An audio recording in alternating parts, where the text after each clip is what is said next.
Paranormal Dimensions is a regular feature on Mondays on the Paranormal UK radio network.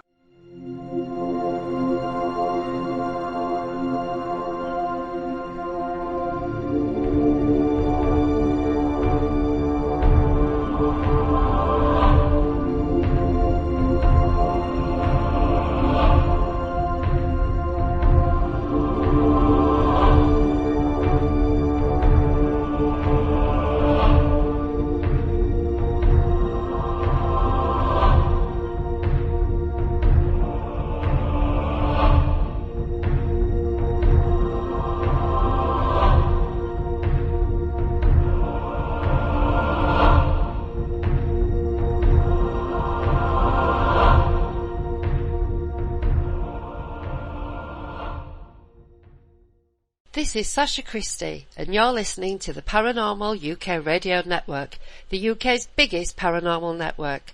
And this is Paranormal Dimensions with David Young. Hello, welcome to the show. Thank you for that intro, Sasha. Right, before we set off, I've got a couple of call-outs. One's for Carl Smith, Wickham Market, Suffolk, Phil Askoff of Leeds, UK, and Mike Burrow, Los Angeles, California, USA. Right, now, I think it's probably about 6 shows back, I had Calvin Parker on the show. And we ended up by, Calvin was very interested in doing a show on regression. Well, this is going to be the one. Calvin's got an updated book out at the moment. Anyway, I think I'll waste no more time. I'll introduce Calvin Parker. Hello, Calvin. Hey, how you doing, Dave? I'm fine, my friend. Thank you. I know you've had a few health problems yourself, and unfortunately you couldn't come over to the UK. We ended the show last time thinking I was going to meet you, and you couldn't come because you were ill. I hope you're feeling a little bit better, my friend. Yeah, I'm doing a little better here and there. It's just the golden years isn't as good as what the people claim. You know, you wait all your life to retire. Personally, I think you ought to retire first, then work through your old golden years. Yeah, I'll go for that, yeah. Yeah. I mean, I'm retired myself. I took early retirement, but I've still been okay health-wise. Nothing serious has happened since, a few toothaches and things like that, but nothing serious. Oh, yeah. Well, I've had 2 open heart surgeries and a stroke. Yeah, that's tough, mate. Yeah. That really is tough. You feel the effects of the stroke all the time. It don't never go away. You know, the open heart surgeries, eventually they get kind of healed up a little bit. You go on. Yeah, it's tough. It is. Okay, now, let's talk about your updated book now. Now, it's got because your previous book was called Calvin Parker, My Story. Now, the updated version is, I haven't got it in front of me. It goes further on, doesn't it, from where the book left off last time? Well, actually, it's what happened since the book, and it's Pascagoula. The story continues, new evidence and new witnesses, and we have all the eyewitnesses that we interviewed, and they're good, credible people. Yeah. And, cause we checked them out, Philip and I did. And then, I also have another hypnosis session in there from, Kathleen. Oh, right, yeah. See, my copy's on order, cause today, I know we're recording this today, but it comes out today, I think it's the 1st of October, but this show will go out next week, so I should have it by the time the show goes out next week. Yeah. No, I guess the only reason I got one, Philip sent me one to prove. Yeah. You ought to be sure it had my approval and all. And it does. Actually, I like this book better than it did the last book. Yeah, it's a very striking cover, I must say. It's, because I mean, the previous cover had you in your younger years, didn't it? But now you've got kind of an updated, how you are now kind of cover. Oh yeah, kind of. They still got that same little alien peeking out from behind me, but, it's just an older me now. Yeah. And also you've had a placard put up for the incident. Exactly right. The city of Pascagoula put a historical marker up. It's not exactly on the site because the people that own the land over there was afraid of the liabilities, people coming and going. But it's across the river, and you can see the site from where this is. So, you know, it's a permanent plaque, and it'll be there forever, I guess. Yeah, it'll be there forever. It'll way outlive you, won't it, Kelvin? I mean, it'll be there forever, and that's your mark in life. That's a fantastic thing. You may even have a statue there one day. You never know. Well, they talking about putting one there. Well, there you go. Yeah, and you know, I don't need all this personally for myself and all, but actually this story has helped the city in a way, and it's helped me. You know, we kind of work together. I donate a lot of my time to the city. Like the 18th, we normally would have a book signing on the 11th on the anniversary, but they wanted to do it on a weekend this time so they could shut up the streets down, all the streets, and have like a little festival there, little alien festival, what they call it. That's amazing. So it's brilliant. It is. It's going to be fun, and it brings a little tourism into Pascagoula, and I enjoy being there. They treat me like royalty there. I mean, I love being down here, and I've met a lot of people, and you know, it's been a lot of witnesses that's come forward on all this, and that's also, you know, all in the book are new witnesses, and it just seemed like every morning when you wake up, the story continues, and that's pretty much what this is about. Sure, yeah. And funny, I think it was probably about 20 years ago now, I actually passed through Pascagoula, because I've been quite a lot around the south of the USA, and I actually wasn't really aware of your story. I might have done a little bit more investigation had I realised at the time, but I didn't, you know. It's when you look back and think, oh, well, I did actually go through Pascagoula. Well, you know, there's a lot of people that really hadn't heard of it, but this has been so long ago, you know, back in 1973, and, you know, the social media was nothing like it is now. Sure, I mean, yeah, that's what's brought it on, really, isn't it? Then made it as more well known, so to say. You know, it's yeah, right. When this happened, you know, all you had was just TV stations coming out, radio stations wanting to interview, and I didn't want to be interviewed, so I kind of stayed out hiding. And now, you know, since we're gone public, you have social media. You can get on the computer, and within 5 minutes, you let hundreds of thousands of people know your business. Yeah, as we are now. Right, just like we do it now. Yeah. Anyway, let's get into your regression, because I know you when you were on the show last time, you said you could probably talk for about 3 hours. Now I don't think we've got 3 hours because I think you've got an appointment to go to in a while. Yeah. So I mean, how do you want to start this? So do you want to explain a bit about your regressions? Yeah, let me kind of catch everybody up to speed when the first one happened. When in 1993. I went fishing to an island, Cat Island here in Mississippi. And when I got to the island, my full intentions was to be home before dark. This is about 11 o'clock in the daytime. And before I knew it, at 3 o'clock the next morning, and I had all this time missing. When I got to my truck, it was 3, and I didn't know where all this time was. So a friend of mine told me about Bud Hopkins, and he does a lot of regress hypnosis and things. And he said that he had a book out called Missing Time. So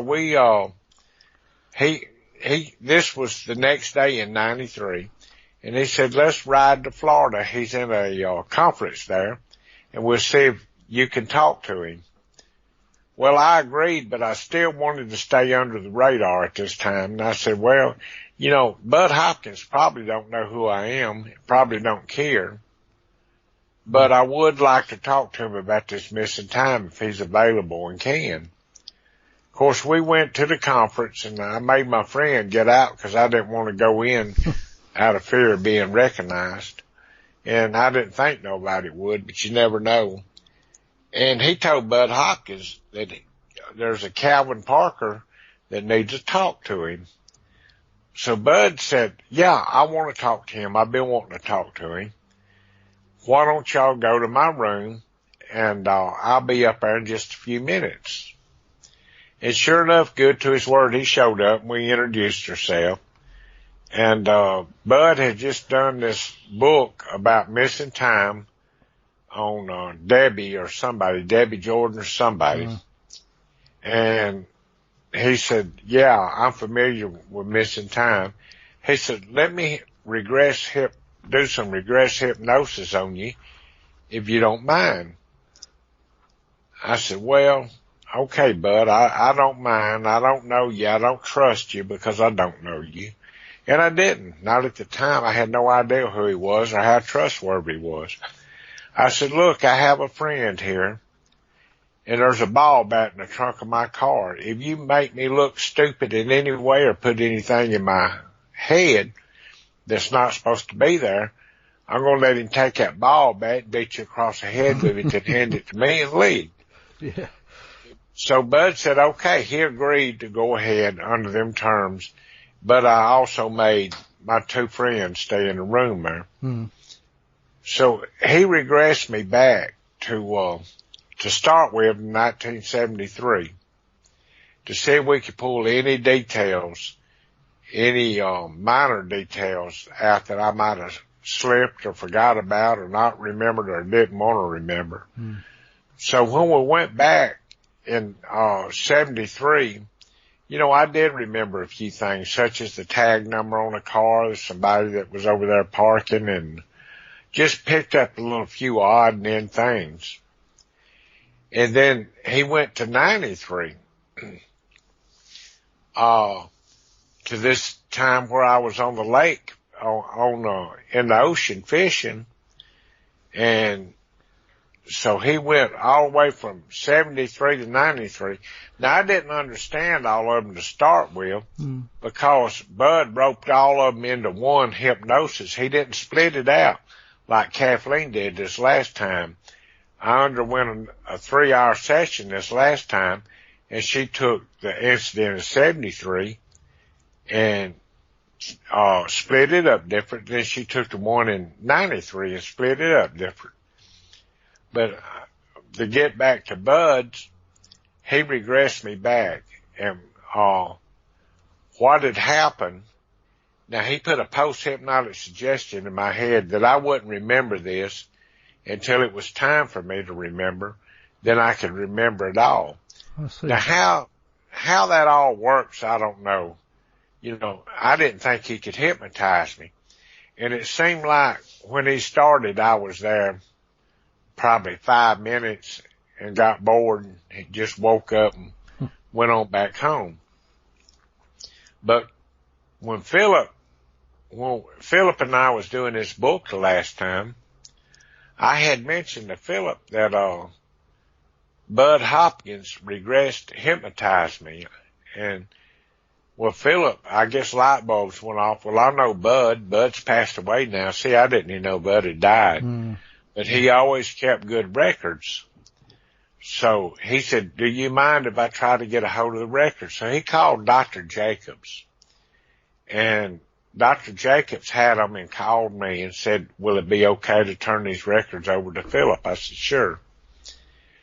And Philip got it, and I didn't figure it would be nothing on there.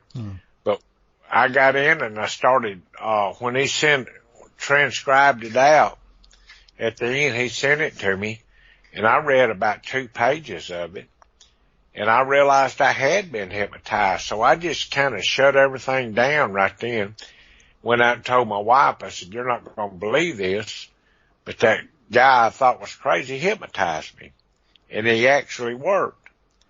Because it was probably, it was a lot of pages. I don't know the exact number, but it was over an hour and a half of them tape. And I said, I want you to read the regression, but don't tell me about it because I want to see if it comes back to me or whatever. Well, and it didn't for a few days. She come in there and read it and come out of the room crying. I said, what's wrong with you? She said, I just can't listen to this no more. So Linda Moulton Howe had called me for an interview, and she is a tough reporter. I mean, she digs through the trash cans to see what she can find. Well, she was questioning me on some things, and it just started coming back. It hit me, and she must have hit that magic nerve there to make me start remembering it. And then I fully remembered it, and I understand now why it upset my wife, it upset my kids and all that, because I had never told them about it. I've always told them just read the book if they wanted to know about this stuff. So come to find out, Bud regressed me back in 93, and I was fishing, and there was a cloud come over the top of the boat. Now, it was daylight, probably 11 o'clock in the day, but it was something hitting this cloud. And I was eating my lunch, and I laid it down, and it just pulled me up into this cloud, into the bottom of this craft. And it just kind of sucked me up. And when I got on board, I noticed it was the same craft that it was in 1973 that I remembered seeing. And it was identically the same robotic-looking creature, the old big ugly one I call him, and the female creature that was in there. But it was more in detail this time than what it was in 73. Because instead of being laid down and all, well, she actually laid me down, you know, or had that big one to lay me down again and to come out, and she tried to take something out of my nose. Well, it got to bleeding and all again at the same time. But this time where she messed up, I was able to stand up. So when I stood up, she was against the wall. She pushed my head back against the wall. And I had had enough of all this bull. And me and her actually got in a physical confrontation there on the ship. I actually beat her head against the wall, and there was black blood coming out. There was blood on me and her both. And, you know, it actually got really physical because I was tired of it, and I think she was scared and tired of it. To be honest, I seen the fear in her eyes this time, and I don't think she was quite ready for what was going on. Yeah, didn't expect it, yeah. No, didn't expect that at all because, you know, the first time they gave me that shot to put you under and everything else, and this time they might not have given me enough medicine. I was a little older, and my adrenaline was worked up, and they just couldn't control. I was actually going to take her around the neck and jump out of the craft and have my physical evidence. I didn't care if it killed me and her both. But through the long process of all this, she, I died or something in there because I remember seeing the lights, a big bright light, and then I was going toward the light, and it was feeling pretty good. I wanted to die. I actually prayed that I would go ahead and die because I was tired of all this. But then for some reason I started coming back because I felt like my family needed me or something.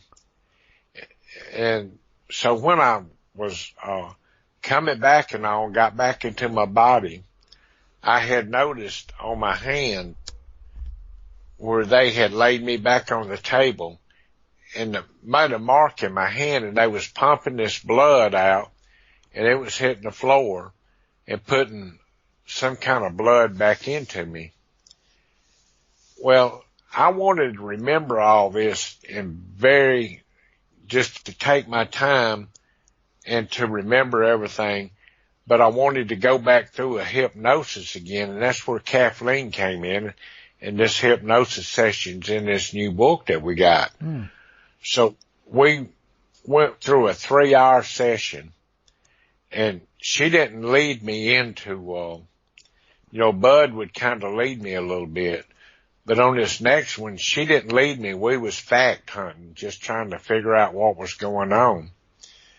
And come to find out, they did try to pump some blood out of me, and they pumped some back in.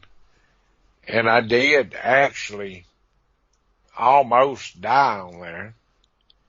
And we did get into physical compensation on this whole deal here. And it was just a bad ordeal all the way around. Mm. And then, that gets you thinking. You want to know what's going on, but you're kind of scared to know. So, but come to find out, this female alien, I seen her first when I was 6 years old.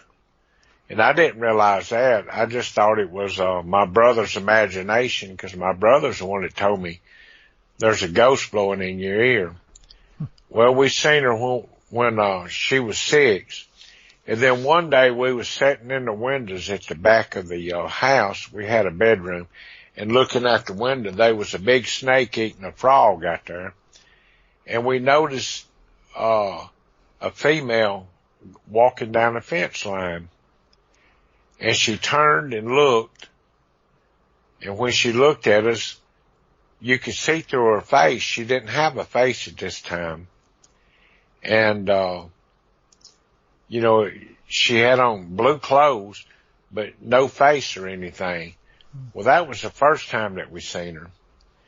And then I also seen her again on the Pearl River when we was fishing, and she tried to get me to, come in toward her then and take me into the woods for some reason.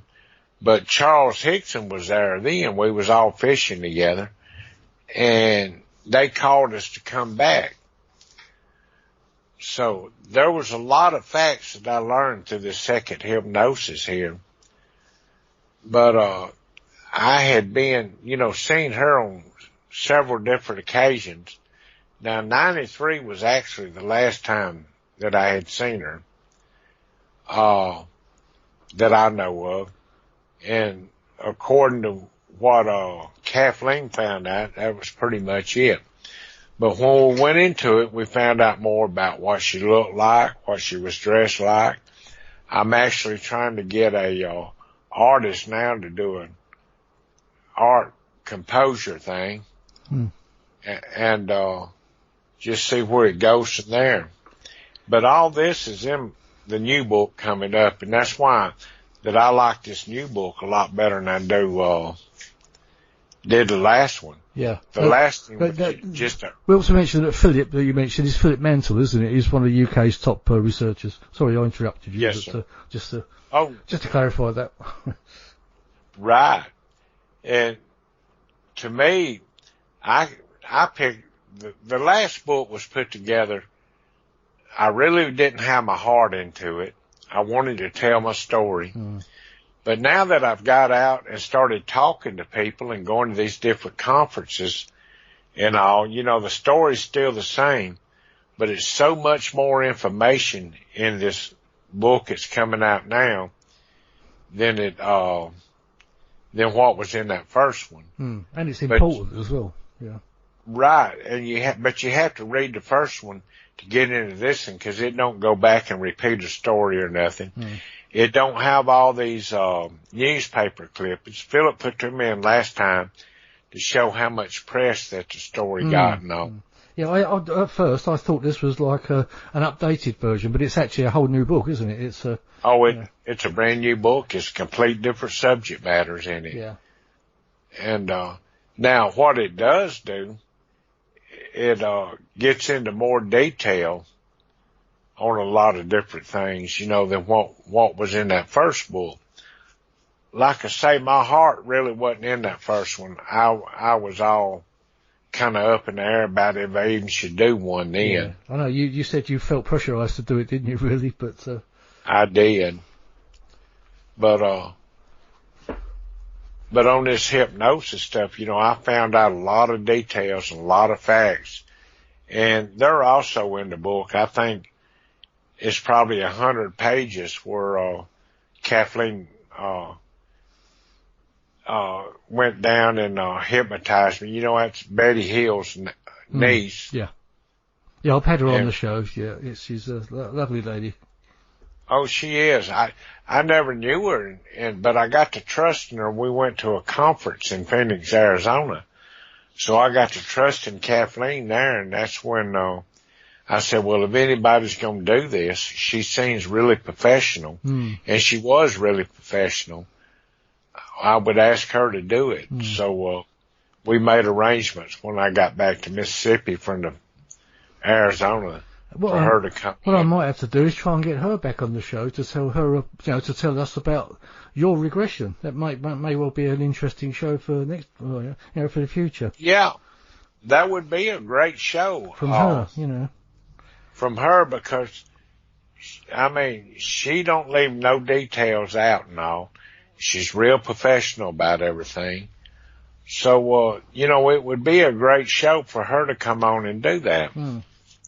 Matter of fact, I should have been thinking and told you we needed to divide her to this one.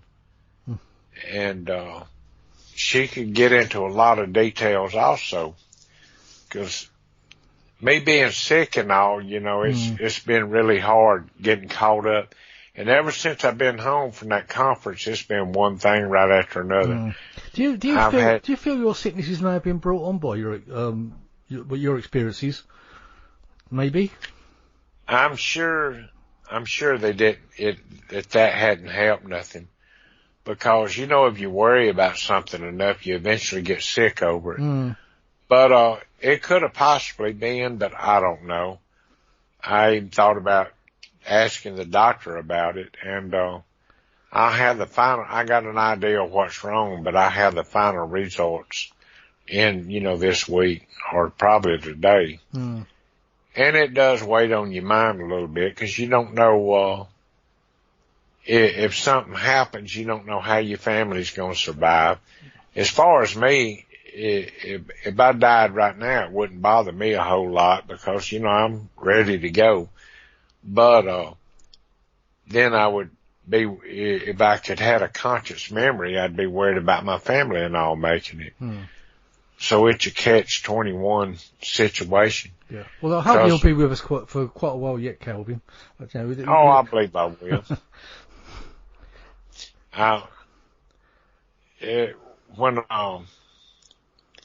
When I get ready to know, I'll let her go. I'll let everybody know. I got to finish my retirement plan. I've also been working on my houseboat. Sure. Yeah. And that's my main dream, is go off grid and retire. And that's going to happen one day. Yeah. Plenty of fishing. Can't get enough. But during this, second regression, I was able to, come out in detail with her face, and we're going to take them details and put the artwork to it, and found out she had blonde hair. That's something I didn't realize before. I always thought it was kind of a bluish green, but come to find out that was the lights inside the craft that did that. And the same one, now I don't know if this ever happens to anybody else, has been around me since I was 6 years old. So she has to be getting pretty old herself, because I guess she was grown when she started. But I feel like we was kind of used as lab experiments, kind of like we would experiment on animals, or used to, that they kind of experimenting on us and trying to check to see if they can make it in this environment down here. I think that one day we all might have to share maybe the same planet. And we might be on bottom of the food chain then. Who knows? Well, yeah, it's a worrying thought, but yeah. It is. I mean, and then it might work out good for us. You know, they're like anybody else on this world here today. So many different kind of, people from so many different backgrounds, so many different cultures, so many different religions. It's just really hard to say, you know, are they good or bad? I just don't know, and that's where my deal is hunting the facts right now. Yeah. Did you get to know Bud Hopkins reasonably well? I mean, when you say you didn't know he'd died, so you must have lost contact with him. Yeah, I spent 3 days with him, and, you know, we was together, you know, we eat together, stayed almost in the same room. But, that was the only time I got to meet Bud, and, you know, he seemed like a great person to me. But as far as knowing him well, no. No. But I've never heard anyone say anything bad about him anyway. Peter Robbins was a good friend of his, apparently. Yeah, I like Bud from what I knew about him, and I really think he tried to help me with all this. And I tell you, somebody I got to meet at the last conference we was in was Paul Heineken, right. Dr. Heineken's son. And he is just a great, lovely person. I mean, we got to visit quite a bit there, and he is funny and humorous and smart. And you put all them together, you know, you go places in life. Yeah. He actually showed a film to how smart his family was. He actually showed a film with him and his brother in the backyard building a jet engine that worked when they was coming up as kids, you know, where most of us would be out riding bicycles or something. They was actually doing science projects. Yeah. Is he following his father's footsteps? In a way, he is. He's, you know, of course, he's doing that show on the History Channel now about Project Blue Book. Yeah. He's not doing the show, but he's, what do they call? As an advisor? An advisor on the show. And he says, you know, it's getting off track a little bit, but they do try to listen to him and get it right back on track. Sure. Yeah. And it's been hard on him, I think, trying to stay in his father's footsteps. But he's up to date on everything. He knows what's going on and kind of up. Matter of fact, I have gonna do a radio show with him and George Knapp next Saturday. Oh, right. Yeah. Saturday night, yeah. And I'm looking forward to it because I like Paul. I mean, he's smart. That's one thing I like about him, but he's not a smart aleck. But, you know, we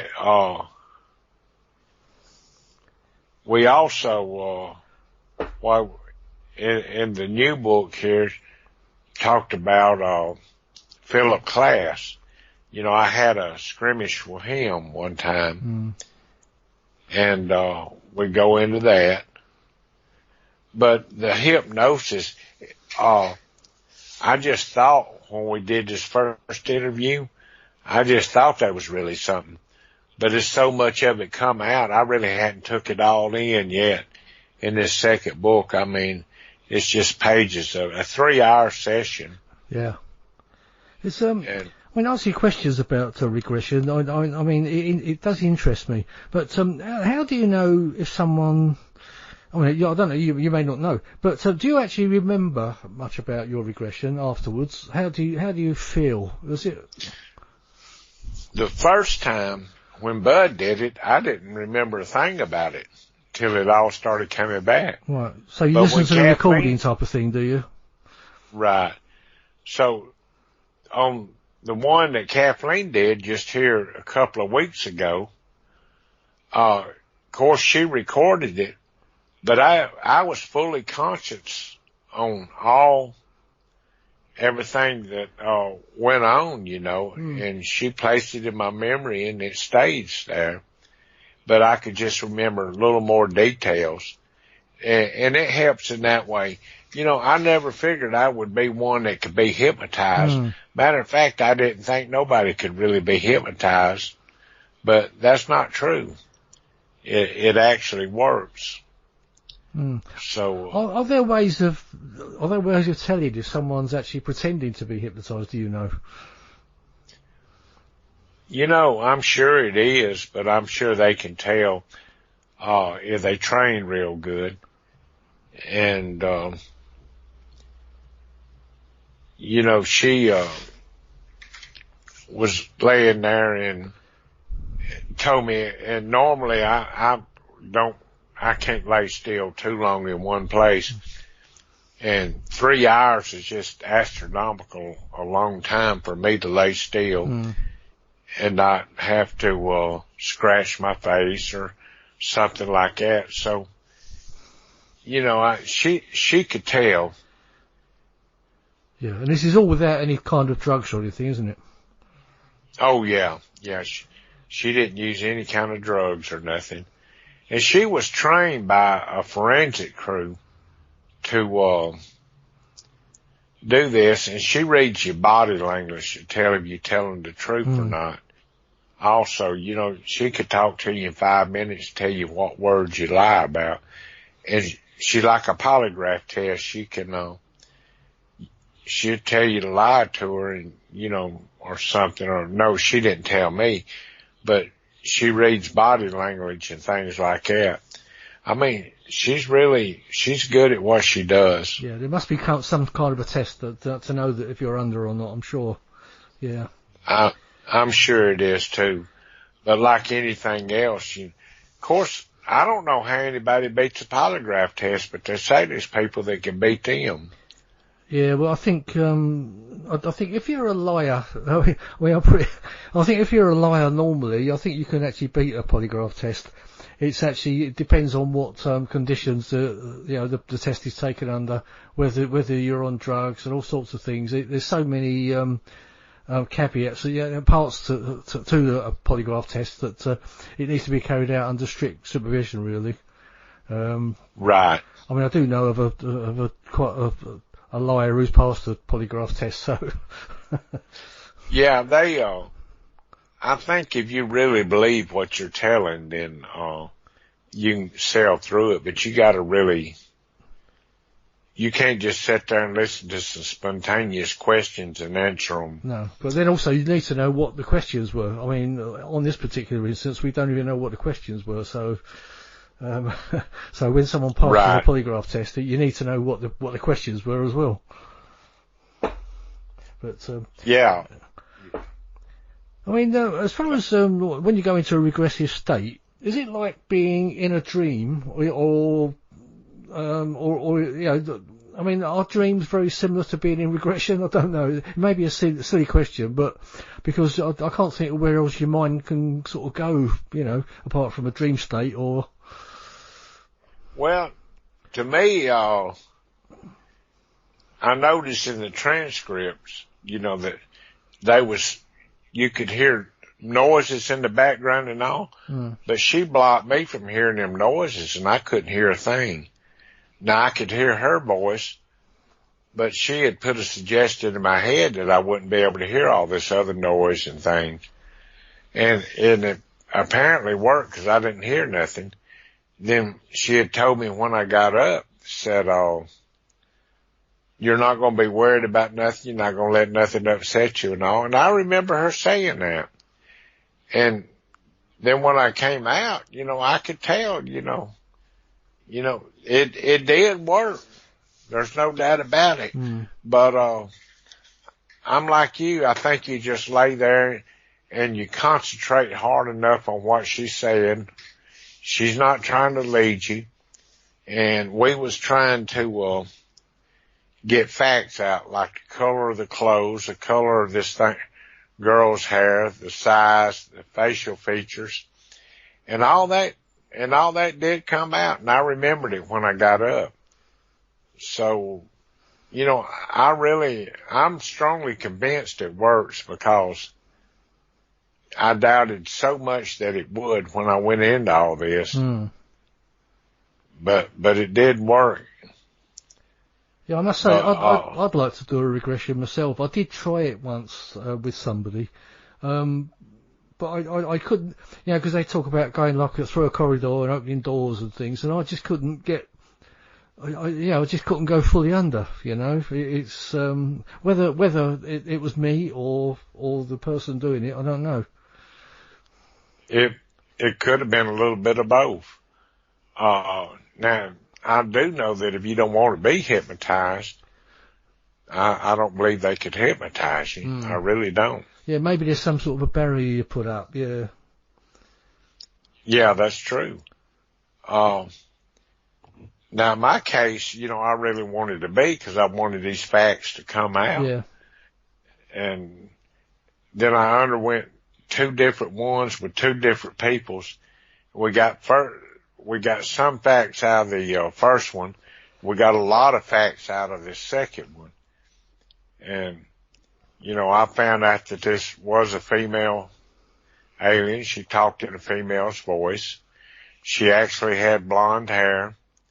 And she always had on some bluish gray looking clothes. And she pretty much had this on all the time. Well, she asked me what my favorite color was in there. And, when I was hypnotized, Kathleen asked me my favorite color. And I told her what it was. And I was just wondering if maybe these, beings that come know what colors you like and what you're supposed to look like. And, they do this, put on like an actress, like a show, just so they won't upset you so much. Yeah, like a veil, like a, yeah, I know what you mean. Like a curtain, like a disguise curtain or something. Right. And I could see where you'd be up. Now, there's some people, I've seen some drawings that, of some of these other aliens. I try not to look at them, but they got the ones with the big eyes and the gray looking skin. Then they got the one that looks like a lizard and a grasshopper and all that.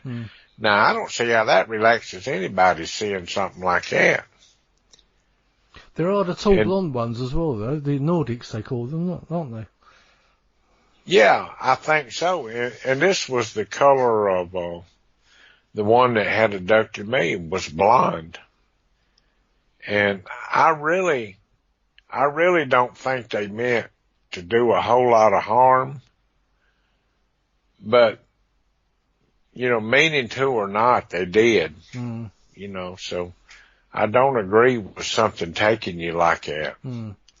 Well, I think we spoke about it before. You don't think, could they have been extraterrestrial or interdimensional? Or you've got no idea? I don't have any idea yet. And that's one reason I was undergoing that, and I think that was a question that was asked.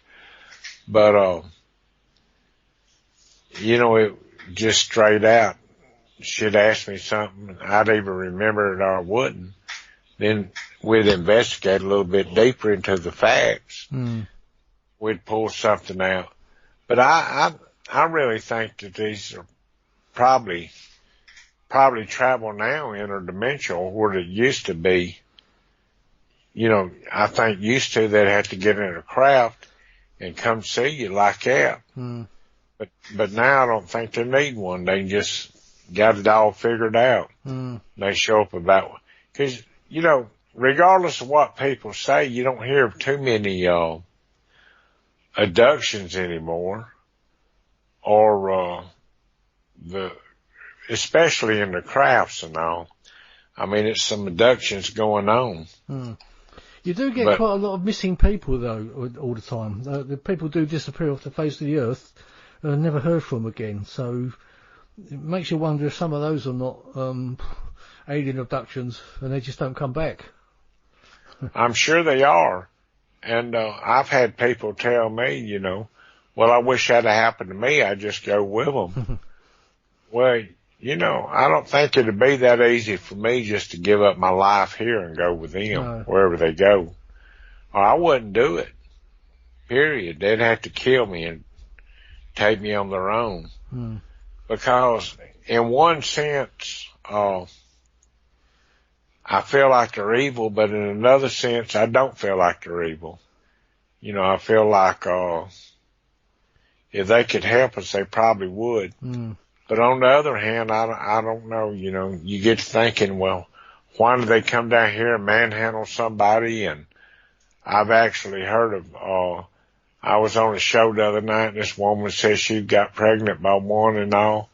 And and I believe a lot of people when they tell me that, you never know what's going on.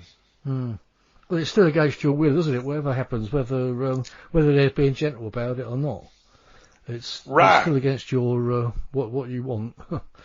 Yeah, nobody asked me permission. Could they take me aboard a ship and give me a physical drain the blood out?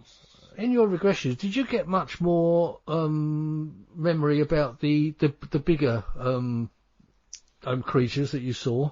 Like I like to call them the mummy. They look a bit like a mummy to me, but yeah.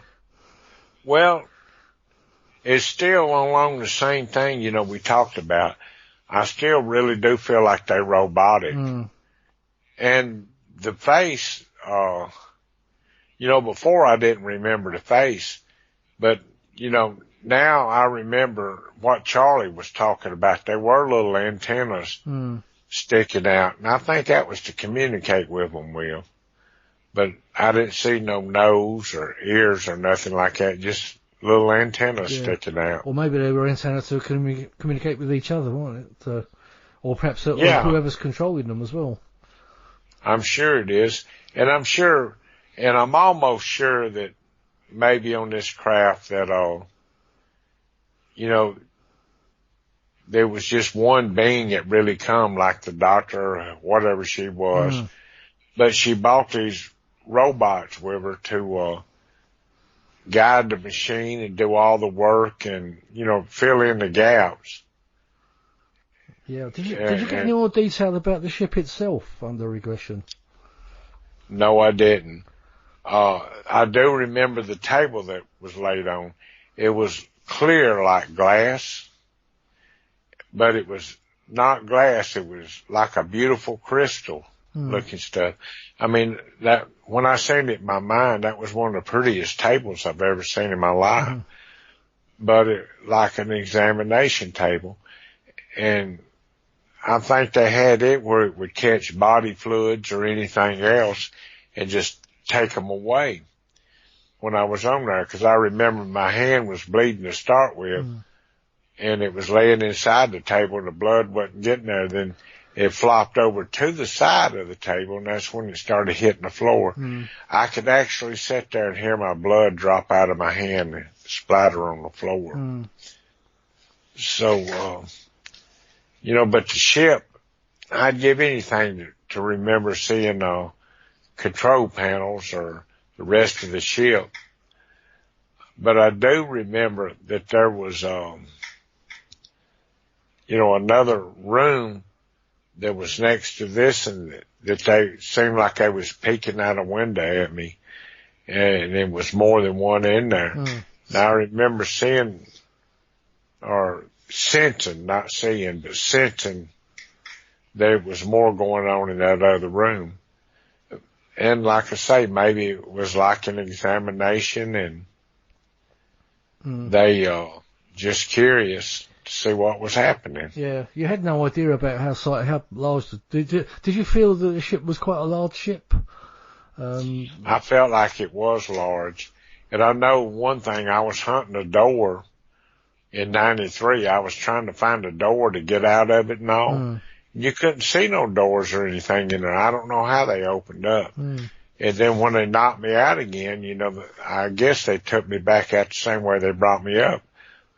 Under the bottom of the ship, kind of like Star Trek, beam me up, beam me down. So there could well have been several or more rooms that you obviously wouldn't know that, but But you get the feeling that there was quite a lot of different rooms on this ship. Oh yeah. I believe this ship was so big that it was just many rooms in it now. So which could actually mean that there was a lot more people on that ship than you actually saw. Could have very well been.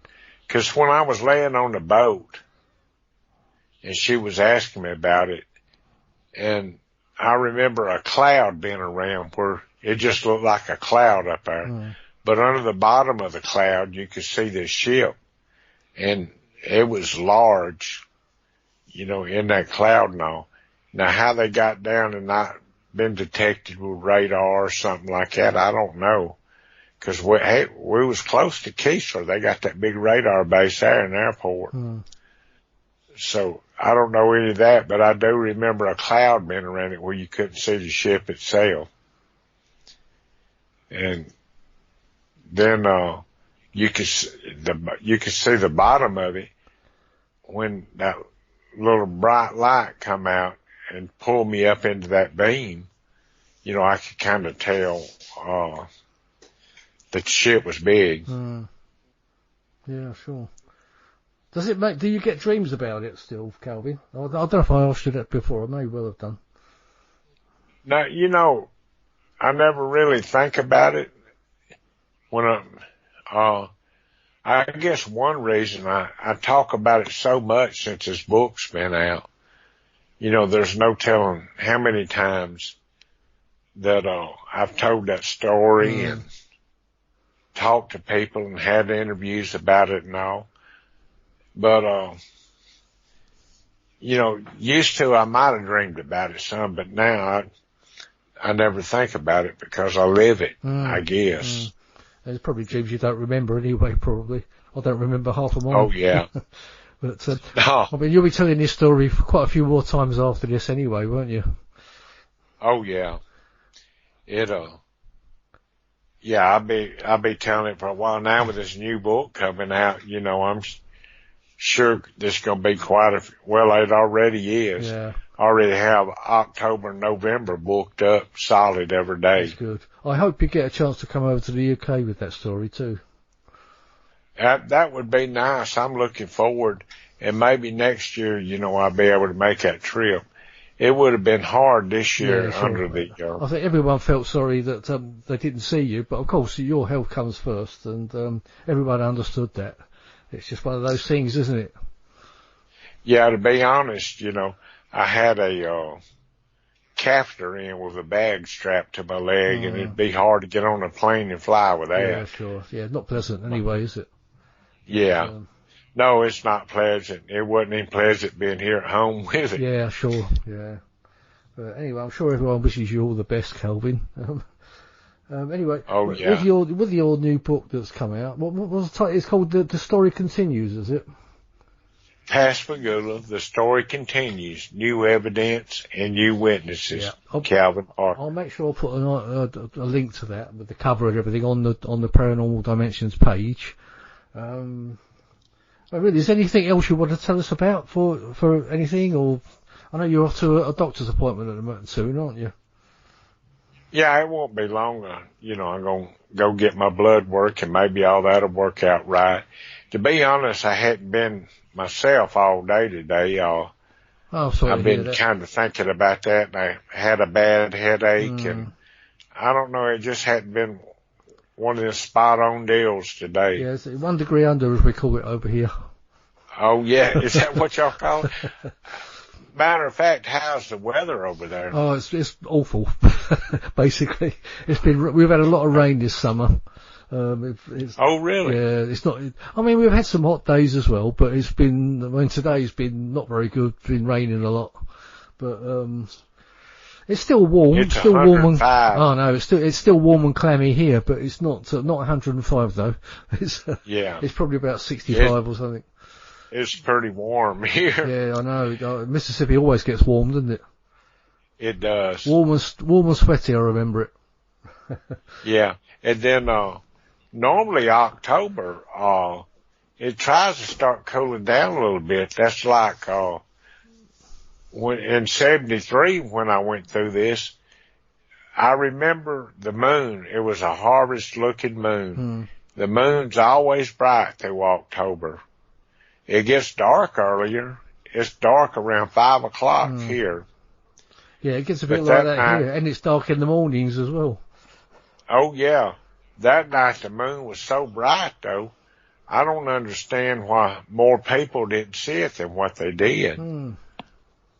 'Cause we had Highway 90, 200 yards from there.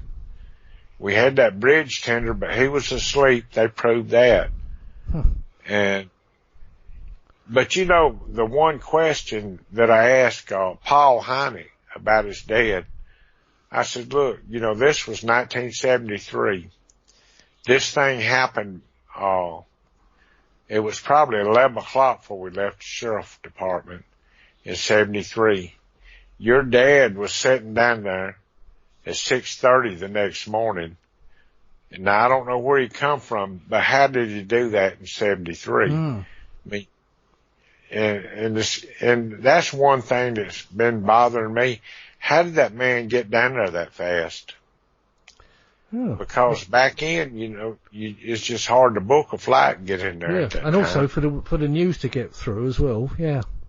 Oh yeah, and news media was lined up left and right. I mean, they was everywhere. I mean, so I don't know. He'd about to just drop everything and get on the first flight out, wouldn't he? Yeah, and I don't believe he could make it that fast. And I was just wondering that maybe the Air Force or something might have flew him down. Yeah. But see, Project Blue Book wasn't going on. Yeah, it could have been a military flight, couldn't it? It could have very well been. Now, Paul said he thinks he might have been, the only way he could probably do it was been on some kind of business already in this area somewhere. Well, it's just a coincidence, yeah. Right. Now, and this is after the fact, after this happened to us, and I started kind of reading up into papers and all, because that's about all the information you can get. In Gulf Breeze, Florida, you know, there was a lot of stuff going on there at the same time. I know the area well, yeah. Yeah, and I was just wondering maybe Dr. Heineck had been down here on some of that stuff and just come right on over to the coast. Yeah. I used to work on the Hurlburt Field Air Base over there for on the AC-130 project. Oh, really? So Gulf Breeze was just down the coast, on the way to Pensacola. You know, I helped build all them runways and all over there. Oh, there you go. Oh. I did. That's what I did to make a living before I had this stroke and heart attack. I had a construction company, and we worked in these airfields, and we built these runways and different things on the air bases. And you know, we'd have to keep the wildlife off, so we maintenance the side so they wouldn't grow grass, and deer would come up and eat the grass and all this. And it was a good job, a good living. I was enjoying it. That's interesting. So I've actually walked on tarmac that you laid. Exactly right. Do you know some of them runways are 4 to 6 foot deep in concrete? Yeah, I don't doubt that. It's a massive base as well. Yeah, I'll call it tarmac in a light. I didn't really know what it's called, but yeah, it's not tarmac really, is it? It's concrete. Yeah, tarmac. But yeah, it is a massive base, I know. It is big, and they are particular about the way they build them. Yeah, that's right, because it's the special forces run out of there. Yeah. You're exactly right. Now, like down here, you know, I was telling about that you had to keep your so much maintained, 250 foot on each side of the runway, keep the grass and all away because of the deers and the rabbits. And we planted a special grass that they wouldn't eat. So, you know, it was always there. The maintenance, that was a $6 million a year grass cutting job, what that was. Wow. $6 million a year to cut grass, wow. Yeah, that's about what I got. But it's a lot more. It was a lot more to the grass cutting than that. Yeah. That's interesting. It's it's been probably, well, how long? It's probably been about 9 years since I've been to the base now, since I retired. But, because they stopped my project I worked on, they, basically put some different equipment on the aircraft. It was the AC-130, the Spectre. You know, them little planes is fast, and you often wonder how can, something that don't have wings outrun it. And I wonder about that all the time. Yeah, there's quite a lot of activity, UFO-wise around the area. I think there is everywhere, to be honest. We get a lot over here, off the West Yorkshire or East Yorkshire coast. There's a lot of activity out to sea. And I think it's everywhere, to be honest. I think it's just not always seen by everybody. Right. I think you're right. We was in Arizona, and they got a mountain they go to up there, and they sit on it, look, and you can almost nightly see something different going on. Yeah, I didn't get a chance to go, but yeah, like around Phoenix and that, yeah. Right. Yeah. But everything was real interesting, and like I say, I've been off key since I've been back. I've been sick. I've been busy. I got up this morning, and I've been really sick all day long. I'm sorry to hear that. No, that's fine. It's I mean, to be honest, Calvin, if you've got nothing else you want to tell us about, we can call it. We'll end it there if you like. It's been really interesting to hear about your regressions. As I say, I'll certainly make sure your book gets a good mention on the site and everything. And I wish you luck with it. I'm sure it will. Well, thank you. I'm sure it will do well. I hate I hadn't been up to par today. Normally, I really enjoy these, but like I say, I've been really sick today. Yeah, I don't want to drag you on too much, so I think I'll end it there and let you go. And you've got to go and see your doctor soon anyway. And I'm sure everyone out there would have appreciated you coming on and telling us about your aggressions. It was very interesting. Well, thank you. And hopefully see you over here next year, Calvin. I hope so, and I appreciate you being so kind today. Oh, no, as I say, I was really disappointed to not see you, but your health comes first, my friend, and I really hope that the doctors can do something for you and make you fit and well again. Oh, they will. They can take... I know they can make you live as long as they want. You might not want to live that way.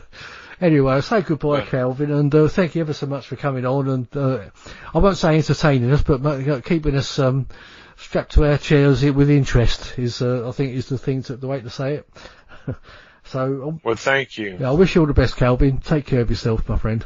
Thanks a lot, buddy. Cheers, and I'm sorry I hadn't been up to par. No, I can actually hear you're a bit down. But, yeah. You take care of yourself, Calvin. Thank you. Cheers. Thank you, buddy. Cheers, bro. Bye-bye. Bye-bye.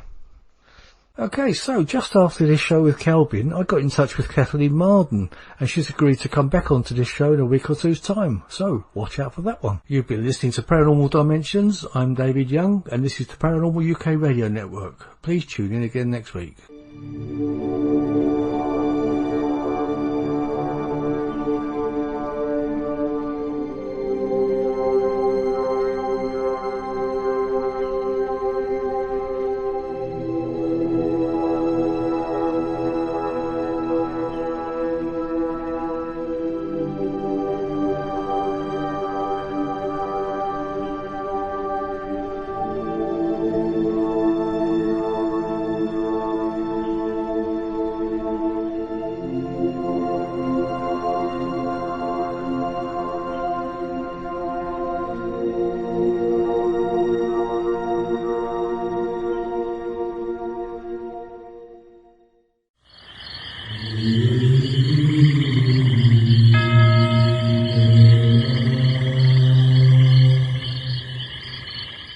Paranormal Dimensions is a regular feature on Mondays on the Paranormal UK Radio Network.